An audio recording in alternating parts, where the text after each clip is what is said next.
En los años 20, existió un grupo humorístico que comenzó a trabajar de modo asiduo y que recién en 1934 daría el primer paso a la eternidad bajo el nombre por el que hoy todos los conocemos. Un grupo humorístico que se lució en sketch donde abundaba el humor absurdo y el humor físico. Esta fascinación por poner a la violencia como el eje disparador para las bromas es lo que hizo que un elevado número de personas empezara a considerar en desuso todo lo producido por estos sujetos. Sin embargo, hasta que se extingan de modo permanente o se decida de algún modo reivindicarlos, lo cierto es que sus cortometrajes se siguen exhibiendo en diversos países del mundo. Hablamos, claro, de los Tres Chiflados. Y si hablamos de ellos es difícil evadir la pregunta de rigor: ¿cuál es tu chiflado favorito? Encuestas realizadas en diversos lugares dejaron una respuesta unánime a nivel estadístico. Por eso, hoy vamos a viajar hasta el 18 de enero de 1952, el día que murió Curly Howard, el chiflado favorito. Pero antes de continuar me gustaría que me cuenten ustedes, ¿qué opinan de lo que arrojaron las encuestas? ¿Realmente piensan que Curly es el chiflado favorito? ¿Cuál era el chiflado favorito de ustedes? ¿Elegirían a otro? ¿Por qué? Quiero leer sus comentarios aquí debajo y quiero también que me comenten sus recuerdos sobre esta serie que el día de hoy vamos a estar revisando, y en especial no solo la serie sino que la vida de este famoso actor y comediante. Ahora sí, comencemos. Exploración X, mi primer libro, ya se encuentra disponible en todas las librerías. Te dejo el link aquí debajo para que lo consigas en formato físico y en ebook. El 6 de mayo de 1946 no fue un día cualquiera para los Tres Chiflados. Ese día quedaría grabado para ellos, no porque se estuviera grabando el episodio 97 de la serie, ni porque el mismo incluyera una guerra de tortas. Esas cosas eran secundarias. Al lado del inminente episodio 100, el 97 no tenía nada de especial. Y mucho menos especial era la rutina de embadurnar el rostro ajeno con una crema ficticia. Lo que hizo importante aquel día fue lo que sucedió cuando, ya casi terminada la jornada, el director pidió a todos los actores que se presentaran en el set y ocuparan sus lugares. Moe y Larry no tardaron en acudir al llamado, se prepararon y se mostraron predispuestos para el grito de acción. Sin embargo, Curly no salió del camarín. El director repitió la orden en 2 ocasiones más, la última elevando la voz y dejando entrever en su tono la falta de paciencia. Ante la ausencia de respuesta, mandó a uno de sus asistentes a que apurara al hombre. El asistente volvió a los pocos minutos. No responde, soltó encogiéndose de hombros. El equipo técnico en general largó un resoplido, suponiendo que estaban frente a algún contratiempo de esos, que aunque con eso intentó acallar las voces que le decían que algo grave había sucedido. Sin detenerse a meditarlo mucho más, Moe abrió la puerta y podía moverse. Lo que siguió fue una secuencia vertiginosa. Gritos, llamadas, corridas, una ambulancia en la que se subiría al hombre y que se iría a toda prisa al hospital más cercano. Allí el diagnóstico sería muy duro. El cómico había sufrido un derrame cerebral masivo. La producción de la película concluyó improvisando el guión con Curly ausente y ocultando la verdadera gravedad de la enfermedad al resto del elenco. Con Curly fuera del circuito, Shemp volvió al trío. El plan era que lo hiciera de modo temporal, hasta la completa recuperación del otro. Solo que esta esperada recuperación jamás llegaría. La vida de Curly, que ya venía con ciertos vaivenes, se terminó de resquebrajar por completo luego de aquel día. Pero no nos adelantemos. Empecemos por el principio. Su verdadero nombre era Jerome Lester Howard, pero se lo cambió incluso antes de ser actor. Nació el 22 de octubre de 1903 en Brooklyn, Estados Unidos. De ascendencia lituana judía, era el menor de 5 hermanos, por lo que recibió en sus primeros años el apodo de Babe. Sin embargo, esto provocó unas cuantas confusiones, dado que su hermano mayor Shemp se había casado con Gertrude Frank, a quien también llamaban así. Por este motivo fue que se le empezó a conocer como Curly, un sobrenombre que lo acompañaría hasta el último aliento. Si bien era un pequeño aplicado, Curly no tuvo un desempeño escolar que pueda calificarse de óptimo. Demasiado vago como para interesarse en los manuales y portador de una timidez que lo paralizaba cada vez que era llamado para dar lecciones orales, el chico se contentaba con que sus notas le bastaran para pasar de año. Sin embargo, lo que no tenía de ambicioso en el aula, lo tenía de perseverante en el gimnasio del colegio. Según consta en las crónicas escolares de la época, Curly era un gran jugador de básquet. Pasaba horas dentro de la cancha, practicando tiros al aro y movimientos que lograran desorientar al adversario. Su familia y sus amigos rápido asumieron que allí estaba el futuro del muchacho, en su carrera como atleta. Incluso el mismo Curly llegó a declararse como futuro deportista profesional cuando le preguntaron qué deseaba ser de mayor. No sospechaba en ese momento que un terrible accidente truncaría sus deseos. Curly contaba con 13 años cuando ocurrió el suceso que cambiaría su vida. Nunca quedó muy claro por qué, pero el chico tenía sobre sí el rifle de su padre. Quizás lo limpiaba con la supervisión de un adulto, quizás lo había tomado sin pedir permiso. Lo cierto es que alguien había cometido el brutal error de dejar el arma cargada. ¿Y qué fue lo que sucedió? Lo que se están imaginando. Una bala se disparó por accidente y se estrelló en el tobillo de Curly, que de inmediato comenzó a aullar del dolor. Uno se puede sentir tentado a pensar que un tiro en el tobillo tal vez es un mal menor por una situación de tales características, pero este no fue el caso.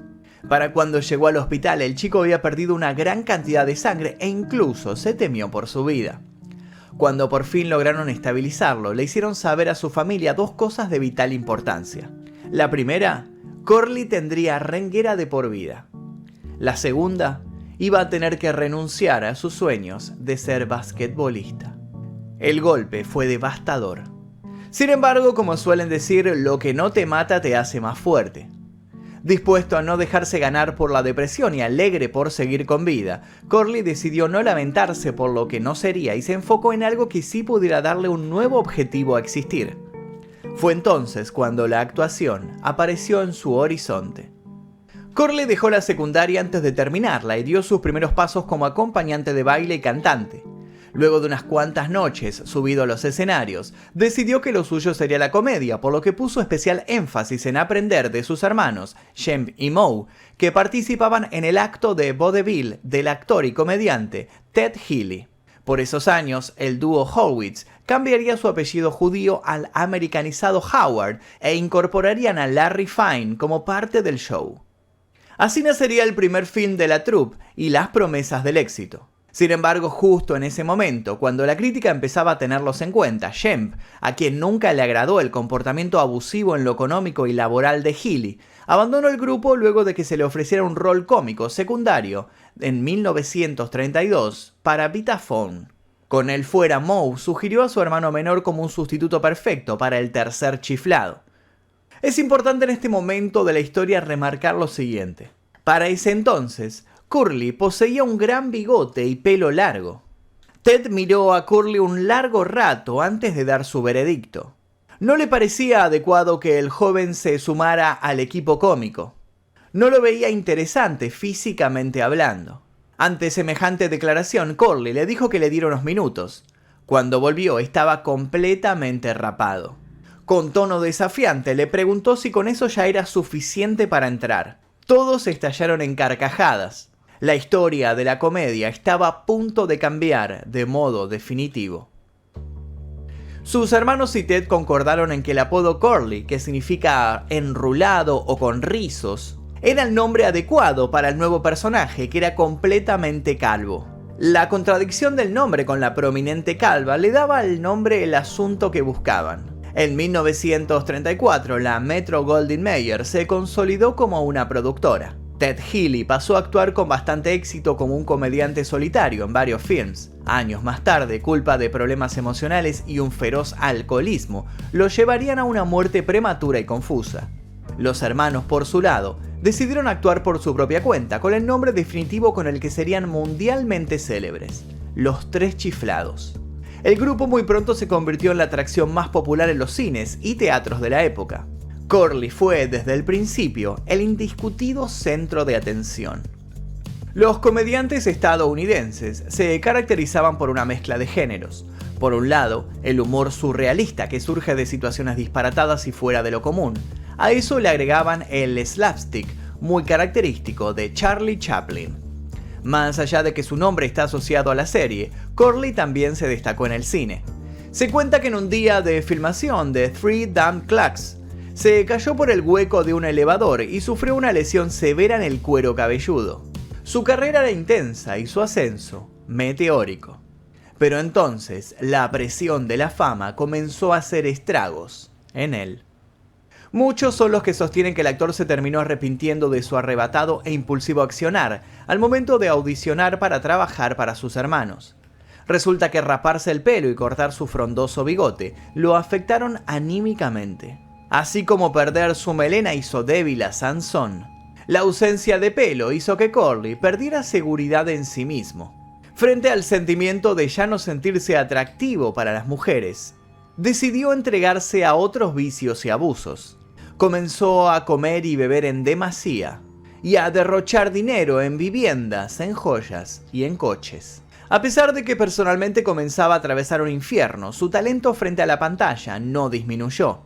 Si bien es verdad que Curly solía olvidarse sus líneas, igual de cierto es que tenía una asombrosa capacidad para improvisar y lograr que cada escena gozara de una gran dinámica y gracia. En una ocasión en la que olvidó por completo su diálogo, se lanzó al suelo y empezó a girar como un trompo hasta que recordó qué era lo que debía decir. Ese movimiento con el tiempo se convertiría en su marca registrada. Curly sabía ante todo sacar provecho de situaciones que podían hacer entrar en pánico a cualquiera. Sin embargo, lo que tenía de bueno para el arte, lo tenía de malo a la hora de involucrarse sentimentalmente con sus parejas. Y para dar un ejemplo de eso, demos un vistazo a las tormentosas relaciones de Curly. Curly se casó 4 veces. La primera fue con Julia Rosenthal, con quien estuvo apenas 6 meses. En 1937 lo intentó por segunda vez con Elaine Ackerman, con quien tuvo una hija, Marilyn. Ese matrimonio duró 3 años. Sin embargo, el más comentado fue el tercero, con Marion Buxbaum. Apenas permanecieron juntos 3 meses. El divorcio redundó en un escandaloso juicio con una gran cobertura mediática. Su cuarto matrimonio por fin le ofreció la estabilidad buscada, pero para ese entonces, el estrés y la angustia ya lo habían dañado de modo permanente. Por eso no es de extrañar que en más de una ocasión no dudara en aclarar que consideraba que el amor más puro no provenía de otros humanos, sino de los perros. Era tal el amor de Curly por los perros que en su contrato con Columbia Pictures incluía una cláusula que le permitía llevar sus mascotas a los sets de filmación. El estudio lo limitó a no llevar más de 2 perros en cualquier momento. Eso se debía a que las mascotas de Curly hacían apariciones no planificadas en las tomas durante las grabaciones. Uno puede ver esos sorpresivos cameos caninos en algunos de los primeros cortos de Los Tres Chiflados. Pero no solo eso. Curly era conocido por llegar a su casa con canes abandonados que encontraba en sus viajes. Los acogía hasta que encontraban nuevos hogares. Y cuando los Tres Chiflados salían de gira, Curly se fijó la tarea de hallarle una casa al menos a un perro callejero en cada pueblo que visitaban. Se estima que Curly salvó y reubicó a más de 5.000 perros durante todo el tiempo que vivió. A su vez, aparte de realizar toda esta acción con perros callejeros, el actor contaba con sus propias mascotas, perros de raza que jamás se alejaron de él y que se encargaron de ofrecerle compañía incluso cuando las cosas se pusieron realmente feas. En 1945, la salud de Curly empezó a deteriorarse de modo evidente. En pleno éxito, ciertos hábitos se vieron modificados. Ya no le importaba su aspecto como cuando era un adolescente y no se preocupaba por lo que ingería. La comida chatarra empezó a ser parte de su dieta habitual y la balanza empezó a acusar un para nada despreciable aumento de peso. Por ese entonces Curly realizó una postergada visita al médico y el resultado fue tan o más catastrófico de lo que se imaginaba. Le diagnosticaron hipertensión extrema y obesidad. Sin embargo, nunca se preocupó por cuidarse. Con el tiempo su energía empezó a disminuir y su comportamiento comenzó a volverse errático por momentos. Se cree que para ese entonces ya habían pasado por pequeños derrames cerebrales nunca detectados. Estuvo así durante casi un año, hasta que tuvo el ACV con el que comenzó este relato. Si bien la serie continuó más allá del año 1946, ya nada fue igual. En 1947, Curly sufrió un segundo infarto cerebral. Quedó postrado y sin la posibilidad de valerse por sus propios medios. Su mujer debió tomar las riendas del asunto. Todos los días lo sacaba a pasear en su silla de ruedas y se preocupaba porque no permaneciera en la cama todo el tiempo. Por recomendación médica, Corley se sometió, ahora sí, a una rigurosa dieta, creyendo que eso iba a mejorar su calidad de vida, pero eso nunca ocurrió. Ya era demasiado tarde. En febrero de 1951, el cómico estadounidense fue internado en una clínica de reposo. La clínica se llamaba Colonial House de Los Ángeles, donde en marzo de ese año sufrió otro derrame. Meses después, en diciembre exactamente, el North Hollywood Hospital and Sanitarium avisó a la familia Howard que Corley había empezado a dar problemas al personal médico a causa de su deterioro mental, por lo que sugirió que sea internado en un hospital para enfermos mentales. Un mes después, el 18 de enero de 1952, moriría en el Baldy View Sanitarium, luego de una hemorragia masiva. Tenía 48 años y se dice que ese día todos los perros del barrio aullaron juntos a la luna para despedirlo. Desde entonces, sus restos descansan en el Home on Peace Cemetery. Con más de 190 cortometrajes realizados, los Tres Chiflados siguen siendo icónicos a la vez que cuestionados. Volviendo al planteo del inicio, ¿creen que es válido el humor de ellos hoy en día? ¿Puede hacerse humor con la violencia sin estar promoviéndola? El debate es profundo y de seguro hay mucho para analizar al respecto. Si los Tres Chiflados están destinados a desaparecer, lo cierto es que Curly será el último en retirarse del imaginario colectivo. No cabe dudas de que será el encargado de apagar la luz y dar el cierre definitivo a una época y a un producto que, diga lo que se diga, muchos recordarán con cariño y con sonrisas hasta el final de sus días.